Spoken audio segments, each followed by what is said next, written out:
porque tem gente que gosta dessas tretas, né? Tem gente que gosta. Tem um espírito, né? É que nem jogador que cresce no confronto. Eu fui aprendendo a lidar, mas eu não sou super Ela vai fã, bem, não. ela vai bem. Tem inteligência emocional, você. Porque tem que ter, Mas tem né? que ter, Né? tem que ter. Porque tem desgaste emocional também. Acho que pra todo mundo, dos dois lados, né? Tem situações que você não Principalmente tem quando você controle. tá em minoria. Sim, Também. Hoje, por exemplo, né, Marco, eram quantos e eu? Não, mas, 5 mas contra até 1. isso é relativo, porque é Jovem Por quê? Pan contra a Rapa também. Então a É. gente também é minoria. É pra equilibrar. E eu- É pra... Né? Não, mas então, você é muito radical Não, também. imagina radical. Porque você é direita pura. Direita- Você não aceita nada que Puro esteja sangue. fora Direita de do aço. dogma. Mas Não, você não. chamou a Amanda de petista. Nem sei se ela é petista. petista. O que eu queria falar? Falou Eu sou- assim, falou o candidato dela. Falou. Dá pra saber, é óbvio. Não, Não, lógico que não. sei. Mas tudo bem. Não vem não, não vem Não, não. eu tô querendo lacrar. Eu sou, Candidatos. calma, eu sou jornalista, eu olho pros dois lados. Jornalista, meu amor. Então, mas você tem que convir comigo que o consórcio está muito exagerado. Vocês Você não acha? desqualificam o jornalismo profissional ainda. Sim, ele não Muitas realmente- Então, mas vezes. não é isso. Não é. Eu sou velho. Porra, eu li a página 2 da ninguém Folha. pode- Atlas. Eu li a página 2 da Nem Folha. tinha TV, Eu quando gostava. nasceu, Porque não existia TV. porque existia um senso crítico. Não faz gracinha, não, bonitão. Esse aí pula Primeiro penteia a cabeça. quando começa a discussão, ele já pula fora. Fala, não entendo. Ó que eu chamo É. a foca. Você viu a foca? Antigamente. Gostei dessa Quando ele foquinha. começa a tirar a carta Não, o que eu estou dizendo é o seguinte: celebridade. eu acho que está muito polarizado. Eu acredito também que a gente. Peraí, não faz gracinha, estou falando sério. Eu acho que o jornalista ele passou a ter um protagonismo muito maior do que ele tinha antes, quando ele estava na redação, que ele estava sentado lá. Por quê? Porque começou a ter empresas de opinião. E essa foi a primeira, a Jovem Pan, com o nosso querido Reinaldo Azevedo. O Reinaldo Azevedo saía O na primeiro. rua, abraçavam a rua. Então o Reinaldo Azevedo, ele virou um cara pop. Celebridade. Todos os jornalistas, eles viraram pop. Então a opinião deles, ela é muito maior do que era antigamente, quando você estava lá no jornal, escrevendo a tua coluna, tal, não sei o quê. Isso faz com que ele brigue com os outros. Então eu acho que o grande problema do jornalismo hoje é o cara não perder o senso crítico, porque isso vai contra ele e vai contra o veículo. Quando você começa a ver na rede algo que você vê na rede social que não foi aquilo, por exemplo, 7 de setembro. Sim.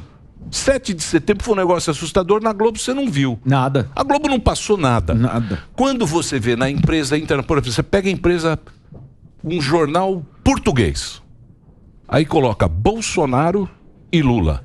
Os dois são a mesma coisa.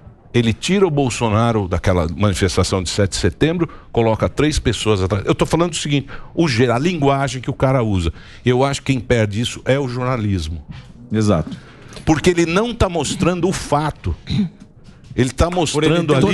Por ele ter Isso, ele está mostrando ali. Pô, a gente sabe como é que funciona. Você vai numa manifestação, você faz a câmera fechada em você é uma, aberta é outra. Não, eu acho que você coloca vários ingredientes aí. Primeiro, quando você fala que o jornalista virou quase um personagem. Isso tem muito a ver com o advento das redes sociais também. Sim, porque antes o jornalista sim, só assinava uma matéria ou reportava. Isso. Não E tinha aí a os cara programas de opinião começaram a ficar muito mais comuns e além daquela matéria que ele assina ou daquele fato que ele reporta na televisão, ele ainda escreve nas redes sociais. Isso. Então você começou a tomar lados. A gente entrou numa polarização e mais, numa radicalização política muito grande. Agora, se você inverter esse raciocínio, por exemplo, e perguntar para o PT vai acusar os jornalistas da mesma coisa, de ter tomado um lado já na época da Lava Jato e do impeachment, da Globo ter feito uma propaganda enorme da Lava Jato, de ter tomado o lado do Sérgio Moro, de ter passado horas a fio divulgando... Pera lá. Calma. Eu só estou invertendo o raciocínio. Sim, eu entendi. Você entendeu? Para dizer que o mesmo que você está acusando agora, o jornalismo de ser partidário, o PT já acusava lá atrás a mesma coisa, passar horas a fio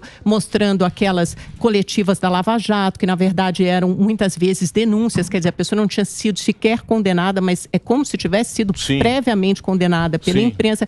E hoje você vê a Rede Globo mudando de lado, é o que o bolsonarismo vai acusar. Então o bolsonarismo vai olhar a Rede Globo e falar é de esquerda, o PT vai olhar e vai falar é de direita. O diretório inteiro do PT Pera, só um segundinho. Sim. Não, o que você está falando é o seguinte. Enxerga. Não, eu acho que não. Porque uma coisa é um fato. Sim. Uma coisa é o fato. Outra coisa é a opinião. Eu sei, Miri, mas o jornalista ainda reporta fatos. Você falou do 7 de setembro. Eu assisti o 7 de setembro em vários lugares. Assisti aqui, acompanhei aqui na Jovem Pan, participei, acompanhei na Globo, acompanhei na CNN. Inclusive, as empresas voltaram atrás lá para 5, 6 da tarde, quando elas perceberam que tinham caído numa cilada imensa, porque na verdade elas passaram um dia inteiro fazendo propaganda para um candidato em particular. Elas começaram a falar também sobre a agenda dos outros candidatos. As empresas, todas as empresas jornalísticas reportaram aquele fato. Todas as empresas jornalísticas falavam que ia ter um golpe, ia ter algum tipo de avanço autoritário no dia 7 de setembro. E tudo que a gente viu no dia 7 de setembro foi família na rua. Só foi velho. Não é isso, Marcos. É exatamente isso. Não, peraí, qual 7 de setembro? Porque o 7 de setembro do ano passado, a gente teve uma escalada autoritária. A gente teve um Isso é narrativa. Você construiu isso. Isso é dissertação para vestibular. Não fui eu que construí. Se você falar com inúmeros cientistas políticos, inclusive pessoas... E se você ler a literatura internacional sobre o estado das coisas, o estado da democracia... Tudo isso que você está falando não é narrativa. Mas por quê? E o que você está falando, então, também é narrativa. Porque o que você está falando é fato e o que eu não estou falando não é fato. Porque não teve escalada autoritária em momento algum. Me fala um ato. Então, pera lá. Quando você... Não, peraí. Quando você diz que não vai cumprir uma decisão judicial, quando você diz que o presidente do tribunal, Luiz Fux, precisa enquadrar os seus ministros, mas você ameaça... Quem não cumpriu a Constituição foi o Supremo. Até agora. Não, senhor. Peraí. Sim, senhora.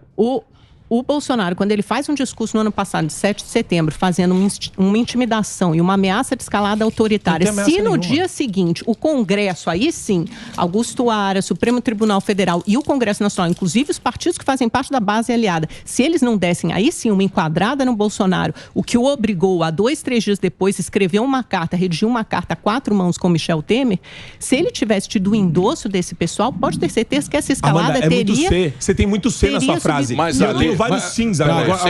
Sem corte. Sem corte.